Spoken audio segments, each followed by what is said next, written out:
Hi, I'm Nir Eyal, and this is the Near and Far podcast. This podcast is about business, behavior, and the brain. On this show, I do a few things. I read quick articles I've written about topics shaping your behavior. I interview authors of books I enjoy, and from time to time, I devote episodes to answering your questions. If you want to ask me a question, visit the podcast page on iTunes, go to ratings and reviews, and ask me a question by leaving a review. I promise to read it and possibly include your question in a future episode, so please, ask me anything.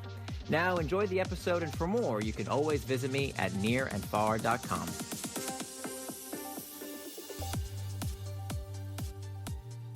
Hindsight Bias: Why You Make Terrible Life Choices, by Eric Johnson and Nir Eyal. In 2000, a 69-year-old man began experiencing a persistent cough, chest discomfort, and weight loss.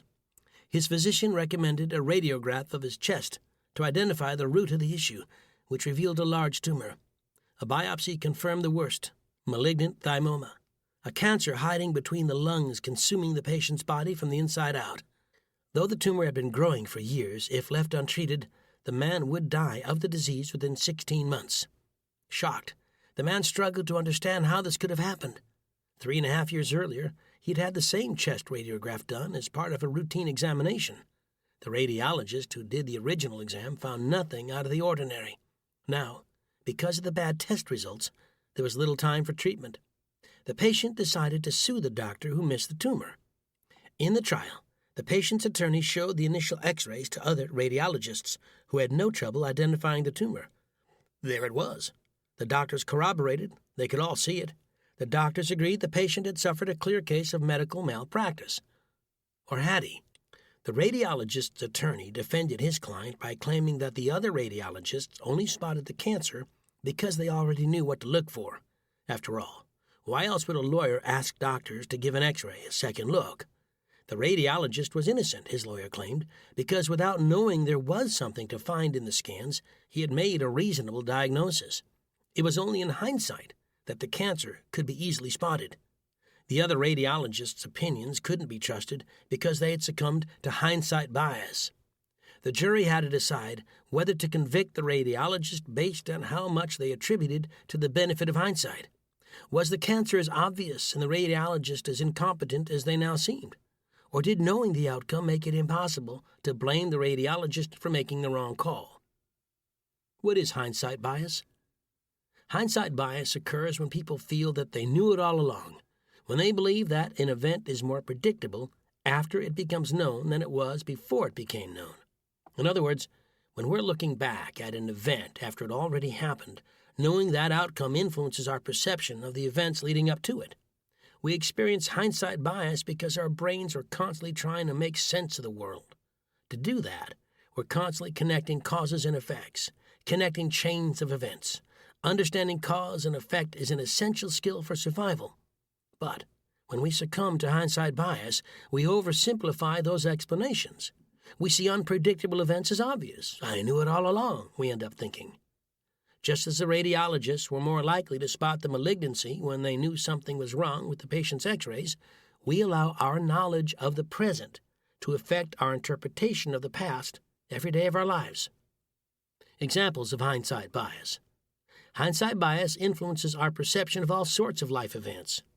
An investor might think, of course the stock market crashed this year. I knew it would, despite not having sold out when there was a chance. A disappointed birthday girl might tell her party guests, I just knew it was going to rain on my birthday, even though there's no way she could have predicted the weather. A sports fan might claim with confidence, I always knew my team would win the championship this year, while he or she had little clue when the season began. What these three examples have in common is the tendency to see the past as certain but only after the fact. Hindsight bias isn't just about the past, though. It hurts us the most by manipulating how we make decisions for the future. How hindsight bias tricks you into making terrible life choices. When we misinterpret our thinking that preceded an outcome, it can color our judgments for future predictions. The important thing to know about hindsight bias is that it not only changes how you see the world, but also how you see yourself in it. Neil Royce, a professor of marketing at the Kellogg School of Management at Northwestern University, told the New York Times, you begin to think, hey, I'm good. I'm really good at figuring out what's going to happen. you begin to see outcomes as inevitable that were not. For instance, once burned by not getting out of the stock market before a crash, investors might avoid getting back in the markets, even when they logically know it's the right thing to do. In contorting the past to fit a narrative that he had known the market would crash all along, even when he didn't, the investor might listen to his incorrect intuition and get burned yet again. If you feel like you knew it all along, it means you won't stop to examine why something really happened, wrote Royce.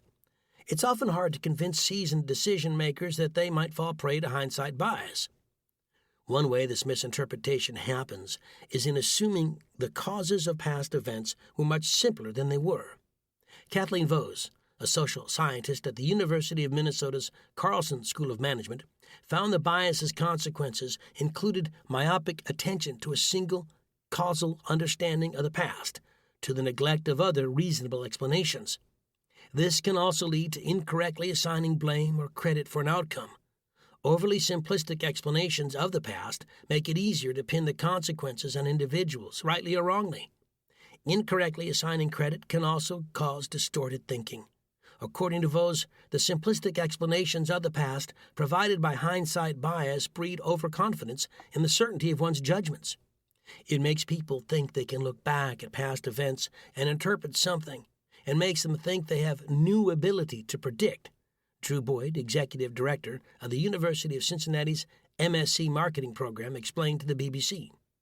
When we concoct such false explanations of the past and of our own predictions, we can't learn and adapt for future decisions. When we don't take what really happened to heart, we fail to learn from our own mistakes and tend to repeat them. How does hindsight bias affect certain fields?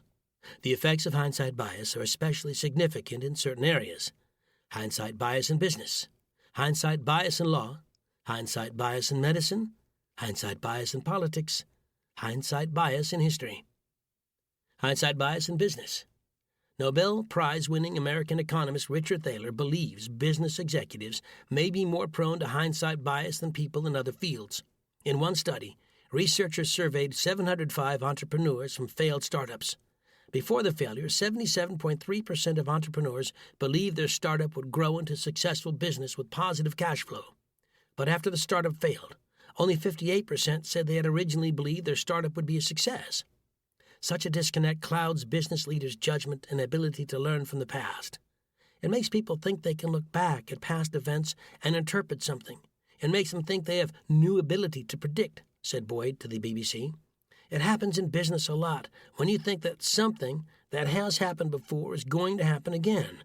It seems to make sense, but then it doesn't happen again, and you wonder what happened. Business people will decide on a strategy because it worked for them before, but the conditions in the next environment are going to be different.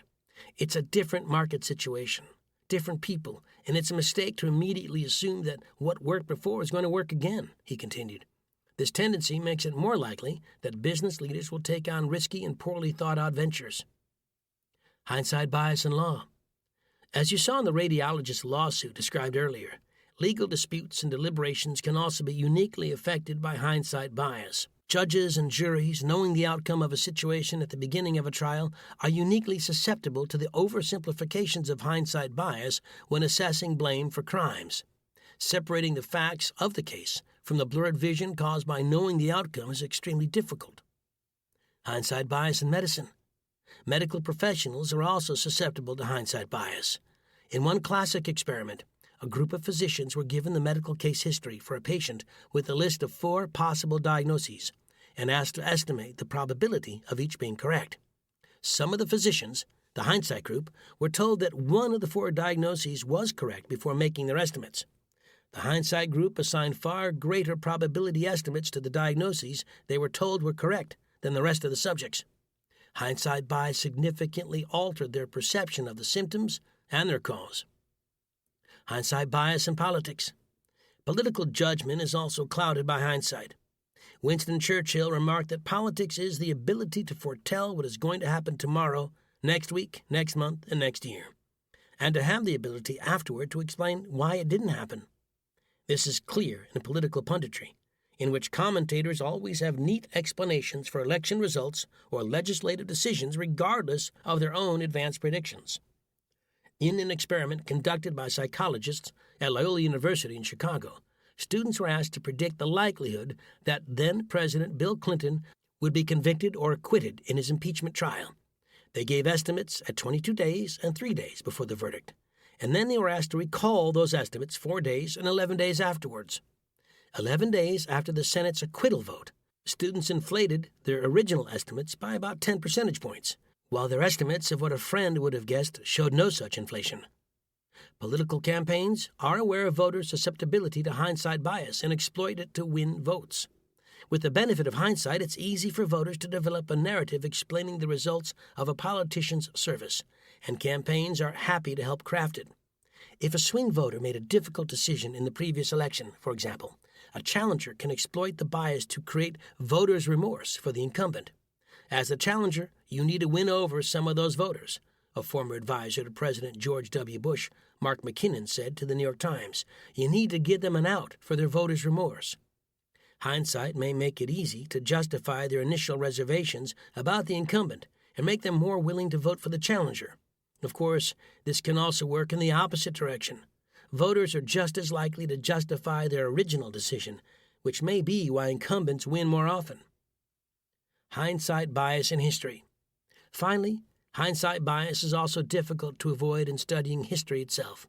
According to Professor Nick Chater of Warwick Business School in an interview with the History News Network, looking back into the past, we often think we can understand how things really were, like what caused the 2008 financial crisis, the collapse of communism, or the First World War, because we know how things turned out. But now we know about hindsight bias, we should be suspicious of this feeling of understanding. The idea we can look back on history and understand it should be viewed with skepticism. This hurts our ability to learn from history. In 1962, the historian Roberta Worsletter wrote in her book that in reference to the attack on Pearl Harbor, it is much easier after the event to sort the relevant from the irrelevant signals. After the event, of course, a signal is always crystal clear. No one wants to imagine that they might have owned slaves had they been a white man in the American South during antebellum. It's incomprehensible to think of ourselves as Nazis had we lived in Germany in the 1930s. However, unconscionable acts were carried out by normal, everyday citizens, just like us. We don't want to think of ourselves as capable of hideous acts, so we use hindsight bias to protect ourselves from the truth. We'd much rather believe bad people do bad things or assign blame to a sinister mastermind like Adolf Hitler. But that rationale misses the real lessons of history. By refusing to understand the circumstances that made good people like us do horrible things, we risk not learning from and therefore potentially repeating the mistakes of the past. The history of hindsight bias. Though the term is modern, examples of hindsight bias have been documented for centuries. In his 1867 novel War and Peace, Leo Tolstoy described hindsight bias as the law of retrospectiveness, which makes all the past appear a preparation for events that occur subsequently. Hindsight bias was formally named, documented, and studied in the 1970s. In 1975, Baruch Fischoff, a doctoral student of Nobel Prize-winning psychologist Daniel Kahneman, conducted the first experimental study of the concept. Fischoff wanted to test what he called the creeping determinism hypothesis, in which people tend to perceive outcomes as having been relatively inevitable. In the study, participants were given brief descriptions of real historical events, with 4 potential outcomes for each and asked to predict the probability of each outcome being the true one. However, some participants were told that one of the choices was the true outcome in advance, though the given answer was not always the correct one. They were then asked to answer as though the answer hadn't been given. The results supported Fischoff's hypothesis. When given the true outcome in advance, participants were significantly more likely to view it as inevitable. Further, when asked to explain the reasoning behind their choices, they emphasized the data points supporting the chosen outcome as most relevant. Being given an answer in advance, they were both more confident in their choice and more cognizant of information confirming it. Fischoff concluded that creeping determinism not only biased their impressions of what they would have known without knowledge of the outcome, but also their impressions of what they themselves and others actually did know in foresight. In the decades since Fischoff's initial study, researchers have conducted many more experiments documenting hindsight bias in a variety of ways. The bias has been found in a wide range of task types, such as confidence judgments in the outcome of events, choices between alternatives, and estimations of quantities. It has also been documented in a wide span of knowledge domains, including political events, medical diagnosis, outcomes of scientific experiments, economic decisions, autobiographical memory, and general knowledge. In a 1991 meta-analysis of hindsight bias studies conducted by J. Christensen Salansky and Cynthia Foiben-Wilhelm, they found the effects of hindsight bias to be statistically strong across the findings, concluding the bias to be robust and difficult to eliminate. Why do we have hindsight bias? The consequences of hindsight bias are clear. What's less clear is why we're so susceptible to it in the first place. Why would we so naturally rewrite history when it can have such negative effects on our learning and decision-making? Like most cognitive biases, it's the result of mental processes that work well in many situations but backfire in others. To understand why, we first need to become familiar with those processes that combine to create hindsight bias. For one, we naturally rely on information that is easiest to recall, not that is most relevant or accurate. For example, our fear of flying will often increase after hearing of a crash on the news, even though the statistical risk is unchanged. The vividness and recency of the memory weighs more heavily than objective data. Once we know an outcome, we retrieve memories that align with the result more easily than those that contradict it. We are also overconfident in our abilities. 93% of Americans rate themselves as better than average drivers, for example. Overconfidence leads us to create a rosier picture of ourselves than we deserve. Thus, it's natural to retroactively look back at our interpretations of events as being obvious predictors of an outcome with the benefit of hindsight. The anchoring effect is another component of hindsight bias. Anchoring refers to our mental tendency to latch onto any available information as a reference point for interpretation and action, regardless of its relevance. Once we know a result, we naturally anchor to it when considering the preceding events. In most cases, we can't help it. In one study, researchers asked participants to write down the last 2 digits of the Social Security number, then state whether they'd pay the equivalent dollar figure for a variety of consumer items. Participants with higher numbers were willing to pay higher prices for the items. For the highest numbers, the prices were higher by a factor of 3. They were anchored to the arbitrary numbers, despite them having no real relevance to the product's value. These biases work together for hindsight bias. The anchor of the outcome likely leads to the ease of recall for coinciding data points via the availability heuristic. Then overconfidence crafts the story of how we knew it all from the beginning. Beyond these biases, the way we observe the world contributes to our tendency. For one, our brains have evolved to find patterns even when none exist. The ability to fill in the blanks between disparate pieces of information made it easier for humans to spot and avoid predators, for instance, creating a major evolutionary advantage. Superior pattern processing is the essence of the evolved human brain, Johns Hopkins neurologist Mark Mattson explained to Psychology Today. It is the fundamental basis of most, if not all, unique features of the human brain, including intelligence, language, imagination, invention, and the belief in imaginary entities such as ghosts and gods. The success of pattern recognition also can lead to overcompensation, though. The same mental processes that aided in primitive survival helps breed conspiracy theories. When we observe an event happening, we are more likely to assume it was the result of an intentional series of events rather than randomness. This is called a fundamental attribution error, or our tendency to prefer dispositional explanations to situational ones. Similarly, aligning past events with a known outcome creates a neat and easy-to-understand narrative. Aside from recognizing patterns, the mind is also designed with an adaptive thinking process that modifies perception as new information is received. As we take in new information, our mind naturally recalibrates its understanding of the world around us. Some researchers argue that hindsight bias is simply a feature of that adaptive process, like cognitive illusions anthology. They contend that humans are naturally iterative thinkers who update our priors as we receive new information, so it's obvious that we would update our perceptions of the past with the new information of the results. The knew-it-all-along effect is simply a byproduct of that framework. Since we are cognitive misers with limited mental capacity, it's more efficient to update our interpretation of past events like we would for anything else. How to overcome hindsight bias. Perhaps the most effective tactic to overcome hindsight bias is to document the inputs to decisions and predictions as they happen, leaving a clear record that isn't at the mercy of biased memory. The surest protection against hindsight bias is disciplining ourselves to make explicit predictions, showing what we did in fact know. That record can also provide us with some protection against those individuals who are wont to second-guess us, producing exaggerated claims of what we should have known and perhaps should have told them, states John Scott Armstrong, professor of marketing at the Wharton School and editor of Principles of Forecasting. Richard Thaler supports this method as well, according to an interview with McKinsey. One suggestion I make to my students is write stuff down. I have a colleague who says if you don't write it down, it never happened. Any company that can learn to distinguish between bad decisions and bad outcomes has a leg up. When documenting the inputs that went into making decisions, be sure to weigh them as well. We try to teach people to use what we call Bayesian thinking, said Drew Boyd to the BBC. 18th century English statistician Thomas Bayes' premise was to consider all sources of information but weight them. Some information is more valuable, but all information has some value. Weight that information appropriately and you tend to make the best decision.